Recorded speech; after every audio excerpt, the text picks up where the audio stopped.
Hi there, everyone. I'm Seth, a psychologist. As you know, I've recently been bringing you a mini-series on resilience, but what I'd also like to branch out into now is bringing you some fantastic content from some of my psychology and learning and development colleagues. So today, starting us off, is Matt Smeed. He's here from Sisu Psychology. Matt, do you want to tell us a little bit about yourself and your business, please? Yeah, sure. Hi, Steph. So my name's Matt. I'm a business psychologist and I own Sisu Psychology. So I specialize in the areas of well-being, resilience, engagement in the workplace. And the strapline we use is healthy high performance. So I've got this idea that, if people are healthy and happy in the workplace, then it's good for them as individuals, but it's also good for their organizations as well. So that's the idea. And we deliver that through things like coaching, and we do training online and face-to-face, and also do a bit of product development as well, which I can tell you a little bit more about if it comes up. Wonderful. Yeah, I absolutely love that. Wonderful.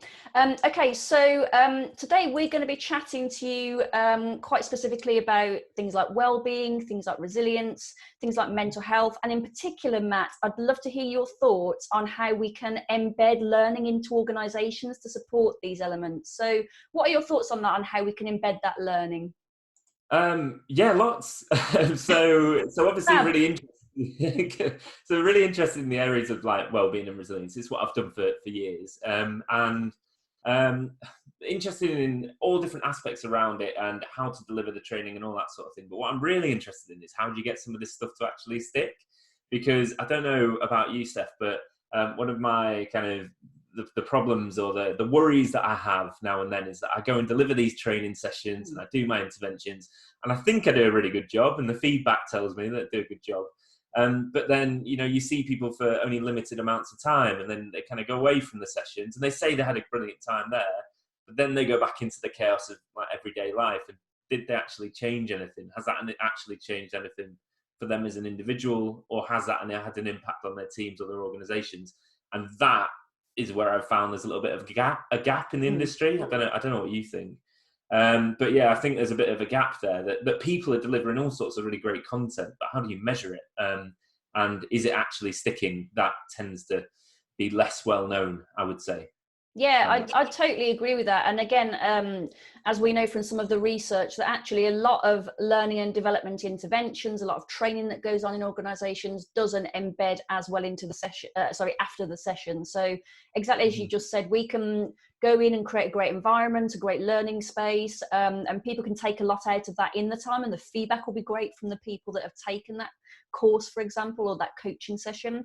But I think you're absolutely right about how do we then measure that back in the organisation so that we can show actually that these learning interventions are really adding that value back to the business. So what are some of your thoughts on how we can do that, or the things that work?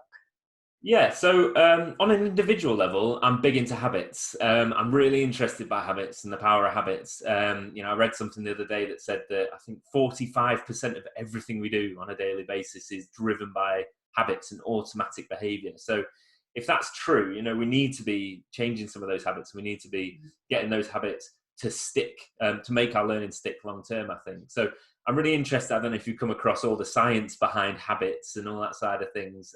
So things like, have you come across this? Like models around habits? I'll tell you Probably less so. It sounds like you've had a really good look into this. So yeah, yeah, tell sure. us your stuff. Sure. So there's models. There's models around habits. There's one in particular. There's a couple of different versions of it, but there's one in particular I really like, which talks about this idea of cue, behavior, and reward. So the cue is the thing that cues you into doing the behavior. So, for example, your phone rings in your pocket. You feel it. You hear it ringing. So that's the cue. Right. That's my phone ringing. The behavior is you pull it out of your pocket and you put it to the side of your head. And the reward is there's someone to speak to on the other end, usually a reward. Depends who it is, I guess. But what that starts to do is it starts to automate to the point where it becomes automatic. So next time your phone rings in your pocket, you don't think, what's that noise and what do I do? You're just speaking to someone on the phone. You do it automatically. So you can do that if you want to create new habits. You can use that same sort of process. And this is what I would do kind of before, during, and after some of the sessions that I run with individuals as well. So a big one would be, how do you make the cues, your new cues perhaps, as visible or as obvious as possible? So what's the thing that's going to cue you into doing the new behavior that you want to do. So I can't think of a really complex example right now, but let's say you want to drink more water. Okay, so because it comes up a lot when I talk about well-being, you know, it's really important. Very important. Hydration. But people don't drink water nearly as much as they should. So so how do you do that? So I would say, right, you need a cue. So even something, I know it seems a bit extreme, but set an alarm for yourself every half hour that says, drink water, drink water, drink water. People have these Fitbits and Apple Watches, don't they, that buzz. It's that cue to make you do the behavior. So you need the cue in place. Not forever, I must add. Once the habit is formed, you can get rid of some of these, but you need the cue. The second thing would be the behavior. Make it as easy as you possibly can. So in the water example, put a big bottle of water on your desk. So it's dead easy to get it. There you go. Sorted. And the last one would be reward yourself. So we always, as human beings, we prioritize immediate gratification over long-term gratification. So trying to almost reward yourself for having done. So the water maybe kind of takes care of itself, but I even use things like, I use a paperclip technique. So I don't have them on this desk here, but they're in the next room. I have two pots. So one's full of paper clips and the other one's empty.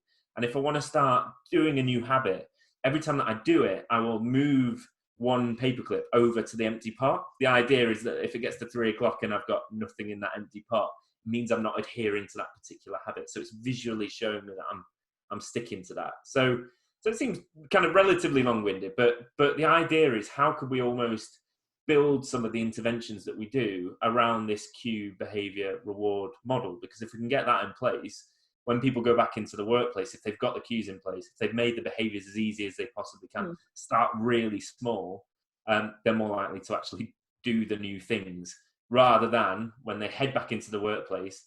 Well, not at the moment, but normally, typically when they head back into the office, perhaps, and their workspace is littered with things with existing cues that cue them into existing behaviors. So it's almost kind of changing them. So it's designing thinking about how do we design the environment around people to cue them into these new habits. Does that make any sense? Yeah, absolutely. So it's about those ergonomics, isn't it? But it's not on necessarily a grand scale where you redesign a workspace. It could actually just be something as simple as, exactly like you just said, tracking yourself doing those new habits. So as you said, put something that gives you a cue, or it could be, so for example, over the side of my room, I've got a reward chart, which helps me with new habits. So again, it's something I can put a tick, or I can put a sticker. Mine's actually got magnets. But it's just those little things, isn't it, to prompt your subconscious brain into thinking of these new conscious habits. Is that what you're thinking? Again, it's about creating that consciousness around the new habit until it becomes what we would call in learning, you're consciously competent, and then it can start to become more subconscious again. Yeah, absolutely. So the analogy I always used and heard was the elephant and the rider analogy. Right. You heard that one? So the elephant is your kind of subconscious impulsive mind. It's the one that kind of runs on automatic. And the rider is your rational brain, the one that's trying to keep it, make it do the right thing, steer it away from those biscuits or that chocolate when it shouldn't be eating it. But it's very difficult because sometimes your impulsive brain is kind of stronger than your conscious brain.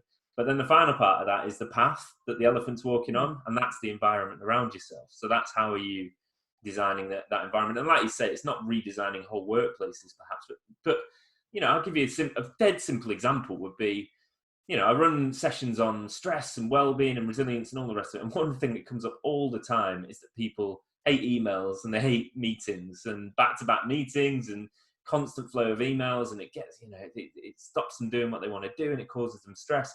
So one of the biggest things is, first thing in the morning, there's a cascade of habits that you'll fall into when you wake up. So you get up, you brush your teeth, you have a shower, you drive to work, perhaps pre-crisis. And when you get to work, the first thing you do, again, there's a cascade of habits that include open your Outlook up, open your emails up and start to trawl through them. Now, once you've done that, you're already fighting a losing battle because you're already into those emails. They're open. And in fact, if you're the type of person who's a morning person who is highest energy first thing in the morning, that's a real waste because that's your best point of the day. Like 9 a.m. might be like when you're really on it. and you're wasting that energy by trawling through emails from the previous day, deleting all the spam that's come through and all the rest of it, which isn't that useful. So the main thing would be remove the queue. Don't open the emails. I know it's dead simple, but something as small as that can have a huge impact on how the first hour of your day goes. You open the emails, the hour flies by, you've not got anything done, or you leave them closed and you may actually do a more complex task, maybe a more challenging task when it comes to resilience, and you're less likely to be set back by it. You're more likely to persist and do a really good job of it, as an example. I think that's a really good example, and you're absolutely right. So if people have that understanding of when they're going to be working at their best, as you say, when they've got the most energy, it's about making sure that you're optimizing that time so that you're using it in the most productive way. And I think in terms of well-being and mental health and resilience, I think that really ties in with that, doesn't it? Because often we'll get to the end of a day, we'll think, I haven't done these important tasks, we try and push ourselves through it then, and we're just not getting the same results. I know for me, if I'm quite tired and I'm trying to do quite an in-depth task, I find that quite stressful. Haven't maybe got the brain power for it anymore, because you're absolutely right, when the best time for me to have done that would have been earlier on in the day. Yeah, absolutely. I'm big into managing energy rather than managing time. This idea that number one, knowing when you are best during a day and making the most of that, using the high energy times. You'll know this stuff, but as a psychologist, different parts of your brain take different levels of energy to tap into. You need more energy sometimes to utilize that rational thinking rather than just go along an autopilot. So actually, sometimes when you're higher energy, that's when you should be doing your challenging tasks, because had you taken them on and left them till last thing in a day when you're absolutely shattered, you get a shred of evidence that it's going the wrong way, it's becoming a bit of a disaster, and you go down that rabbit hole and it becomes a disaster. It's a self-fulfilling prophecy. Whereas had you taken on that same challenge in the morning, you might have thought, this is a disaster, but then you've got the energy to almost kind of turn your brain around and say, no, do you know what, I am able to deal with this and deal with it in a different way instead. So that would be one. And the other one would be boosting energy through the day. So sorry to constantly talk about water. Right, but, sounds great. But things like that. But anything else, like drinking enough water through the day, regular breaks, chunking up your tasks, avoiding multitasking would be a big one as well. I know that you're probably better at multitasking than I, but regardless of how good you are at it, we are. It's energy inefficient, those days when you find yourself bouncing from one thing to the next and you don't actually get anything done. Rather than that, can you sequentially process tasks? I'm really sad with this. Give me a sec. I've actually got a sand timer that does half an hour chunks, so I will do certain things in half an hour chunks, get rid of all the other cues so that they're not dragging my attention away, so I can focus on things. So it's things like that. So is that your equivalent of using a Pomodoro method? Is that something that you use in that respect? Do you want to tell our viewers what we mean by that? Yeah, so Pomodoro, I believe, I don't speak Italian, but I believe it's Italian for tomato. And it's they represent this analogy, they represent small chunks of time during the day. So I think it's 25 minutes in the Pomodoro technique. My sun time is half an hour, so it's about right. And what you do is, you just first thing in the morning, you decide, right, what's the one task that needs to happen today above all else? If I got nothing else done but this one task, what would that be? And you estimate how many of these Pomodoros or 25-minute chunks of time that's going to take to complete. So say it's a 2-hour task, that's roughly about 4 Pomodoros. So you set yourself, right, it's going to be 4 Pomodoros. You switch off all the other cues. So think about the habits again. You remove the other cues, like the email and switch your phone off. I put my phone in the other room often so that it's not, dragging my attention away. You set yourself a timer or get yourself a sand timer and just focus on that one task for 25 minutes. Once you've done that, then you need to do something else. Then you need to have a break. You need to get up, move, walk around, do something completely different, and then come back to the task again and do another 25 minutes. And even if you had 5-minute breaks in there, 25 minutes, 5, 25, 5, 25, 5, you'd be amazed when you do that. I mean, I don't know if you've used these, but you not only get a load more done, but you're not nearly as knackered at the end of it as you are when you're juggling all these things all at once. I mean, don't get me wrong, I'm not sad enough to do this all the time. I don't run my entire day, in 25-minute chunks. But if there's something I really need to do, or if I'm feeling like perhaps today's not going to be a very productive day, then forcing yourself into this Pomodoro technique for, you know, a couple of hours, 2-3 hours at a time can be really helpful, I think. Yeah, no, I totally agree with everything you've just said. And again, when I coach or when I speak about how to make sure that you're focused, how to avoid procrastination, how to get started on things, even how to start tasks that you really don't want to do, like the boring tasks like admin stuff, then I will often recommend Pomodoro, because as you say, it's so bite-sized. It's that thing with the habits, isn't it? It's so achievable to cope for 25 minutes, have a timer on, put away all distractions, no multitasking, and then just crack on with that one thing you want to get done. And I'd agree with you. I often find that because I'm not distracted and because I've got an end point in mind where I'll take a break, I'm actually so much more productive. And you're right, I don't feel that kind of, maybe sometimes you get a bit overwhelmed when you really get into a task. I don't get any of that. I don't feel so tired. The 25 minutes just literally flies by. And I find that I can get a lot of stuff done that way. But I'd agree with you. I use it as a technique when I need it rather than all the time. I'm not that organised, I'm afraid. No, me neither. Me neither, yeah. So it goes back to the habits. It goes back to the habits with the behaviours, making it as small and as easy as possible. The other thing about habits, if you don't mind, is forming an identity around it. That's a big one, actually. So people go about habits generally in the wrong order. Okay, so when we talk about habits, there's kind of 3 levels. There's your identity at the center. Sat on top of that are the systems and the processes that you have to achieve that identity. And then finally, you have the outcomes or the goals that you want to achieve. And what people generally do when they want to kind of achieve something or change a habit, they unfortunately they start from the outside in. They start with the goals. So a real common one is like losing weight. So you want to get healthier, lose weight, so you set yourself a target. You know, I'm going to lose 2 stone or whatever it may be. Now, the problem with that, there's 2 problems with that. Number one, people set goals which are unachievable. So you set off on your journey and then 2 stone suddenly seems way too much and you give up. But the other problem with it is there's loads of research that shows that once you get there, even if you do achieve the 2 stone, then what? Like, you know, you get to the 2 stone and you go, right, what's next? And generally what people do in the weight example is they put the weight back on because they've reached the goal, they've achieved it, brilliant, let's go eat some chocolate because I'm allowed to now. Some people set more goals, but you continually have to be doing that. So instead, what we say is, how do you start with the identity instead? So rather than setting yourself a goal, what's the type of person that you want to be? You know, so you think about the weight loss one.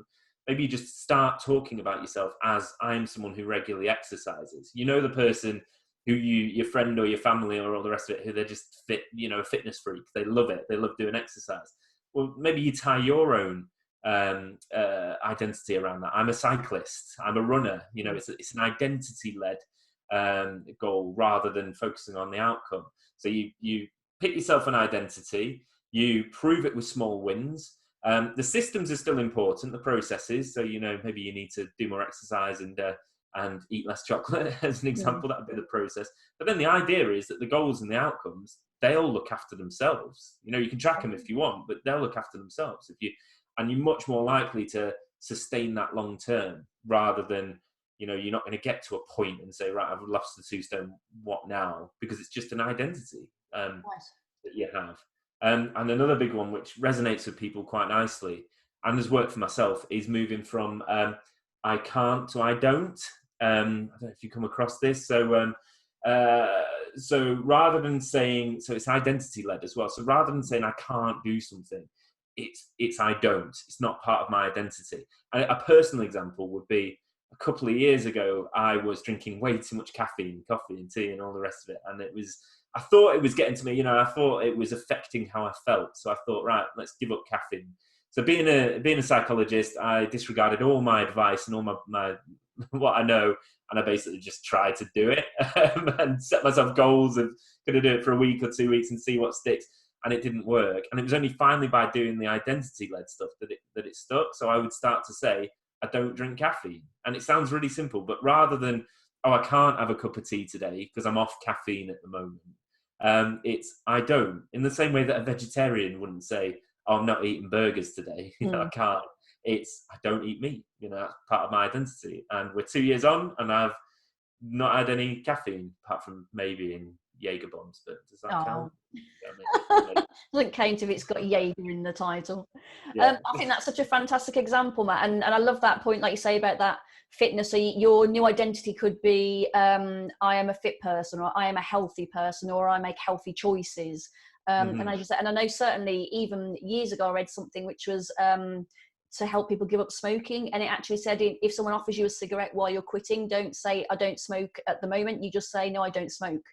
Yeah. Next time I'm trying to give up, you say I'm a non-smoker, because a non-smoker wouldn't take a cigarette, or a person that ate healthily wouldn't, as you say, just continually eat chocolate and crisps and stuff. Yeah, and it sounds simple, but you know, even mental health and stress, as an Yeah, example, you know, it's quite a lot of research coming out at the moment about the importance of language and how what we tell ourselves makes a difference. You know, so if you're stepping onto stage to do a talk in front of 200 people and you start feeling nervous about it, just telling yourself this is excitement, this is my yeah, body getting ready to get on stage has been shown to reduce stress, as opposed to actually I'm panicking. This is going to be a nightmare, yeah. you know. So even the way that you talk to yourself is, and that's built around that identity, really. Absolutely. And it links in with the mindset, doesn't it? So I know that you and I will often, as psychologists, do a lot around mindset, because skills are one thing, but skills without mindset don't tend to really work, and they don't tend to embed and move forward. So it's about creating that mindset, isn't it? And I think you're absolutely right when we think about that in terms of things like resilience, things like mental health, mental health, mental ill health.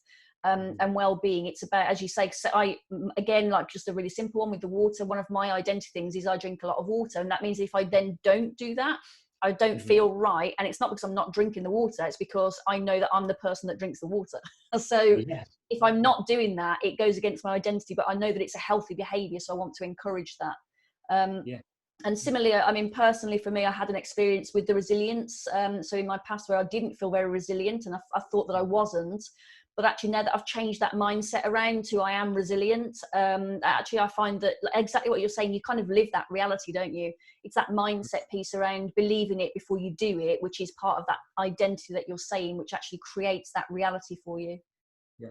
So how, if you don't mind me asking, I know you're meant to be interviewing me, but how did you get that to stick? Was it by saying it out loud, or was it by writing it down? You know, the identity around being resilient. Around being resilient.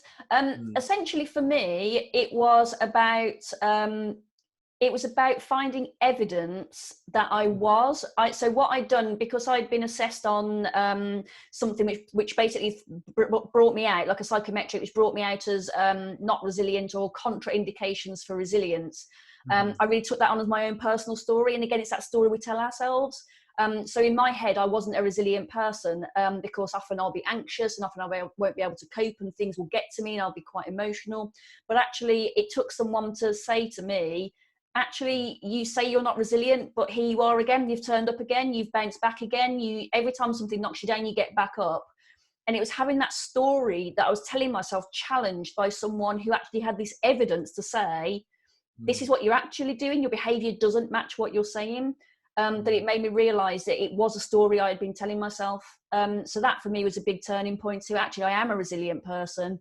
And now that I know that if things do get me down, which they still do, I know that I can still get back up again and carry on. And that for me was very powerful. I think I just wasn't giving myself that credit for the behavior. I had a mindset around it and an interpretation, but I didn't have the behavioral evidence to support what I was telling myself as my story.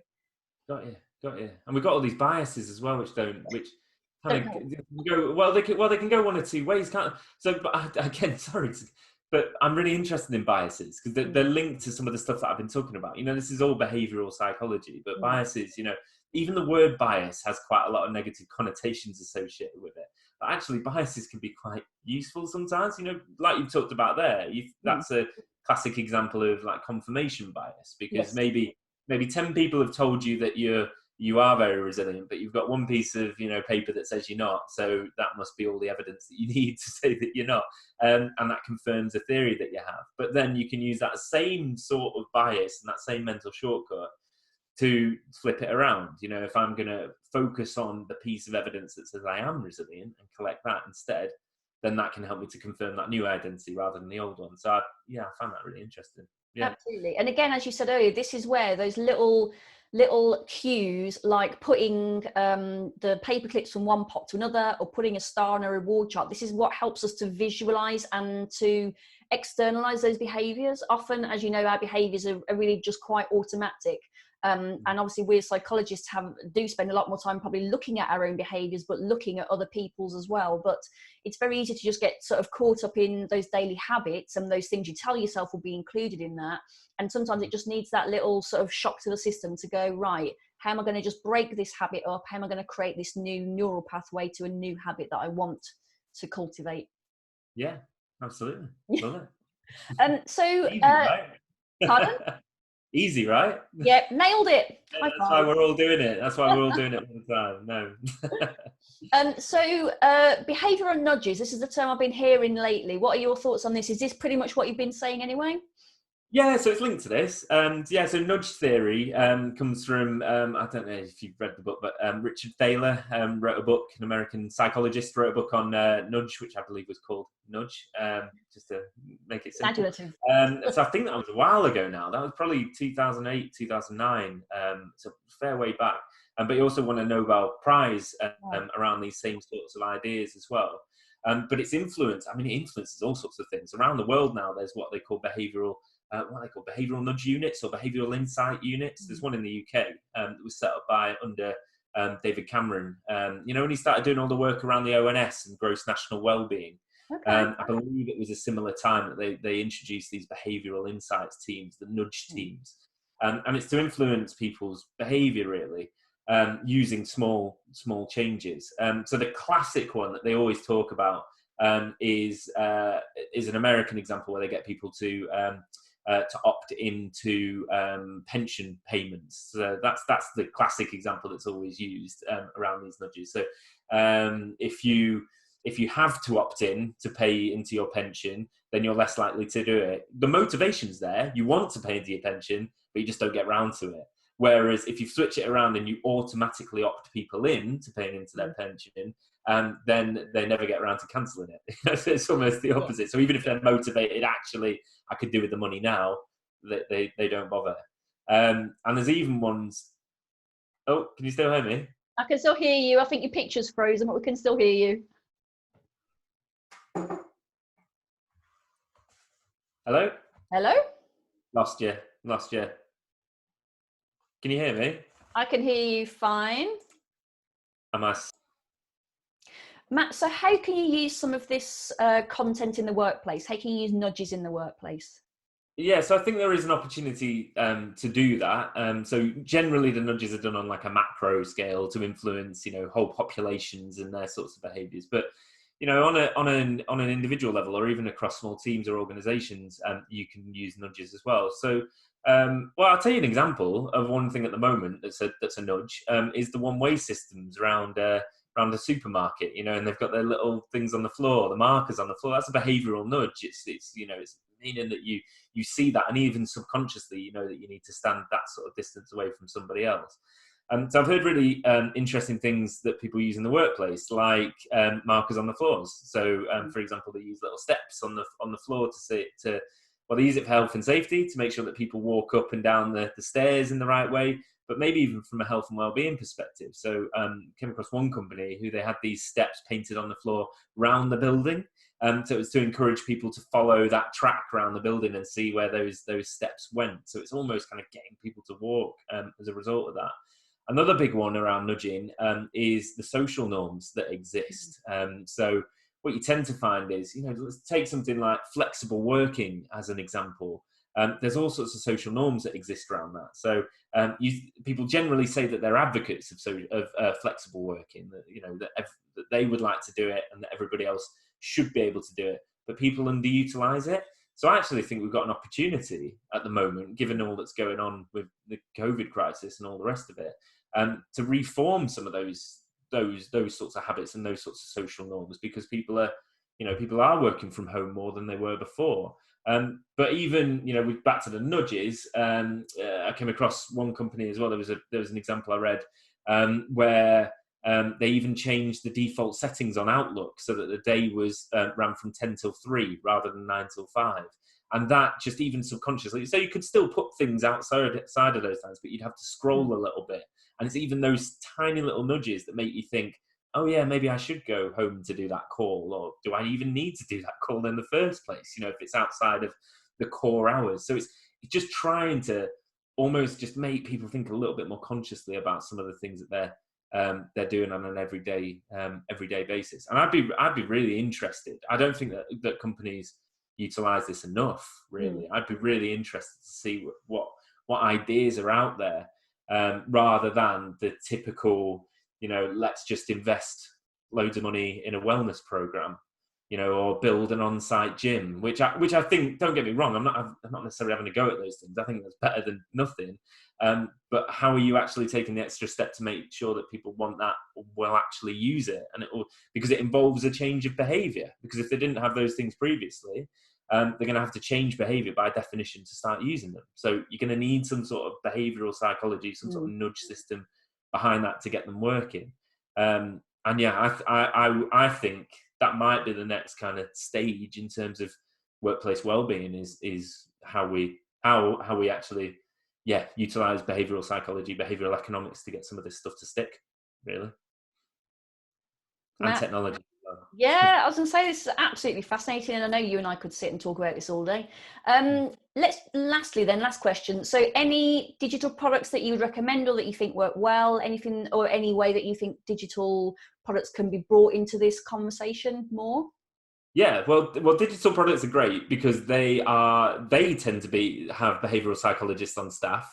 So if you ever think about like Amazon, buying stuff off Amazon, it says there's a limited amount left, and there's if you click here, then you get the Prime free, and all these sorts of things. They're tiny nudges to make you actually make a buying decision. When you buy your train tickets, that it does the limited time left again. It shows you how much you've saved and why this is such a bargain, and it's only 300 quid to get to London. And you go and buy the ticket. The behavioural nudges to make you do these things. So technology already has aspects of behavioural psychology to get these things to stick. So I'm just really interested in how we use that for the benefit of well-being rather than the detriment. So one thing I'm really interested in, I don't really know the answer to this, is why the vast majority of really addictive technologies tend to be relatively negative when it comes to our well-being. So you think about like how addictive Netflix is, and you could watch it for 6 hours at a time.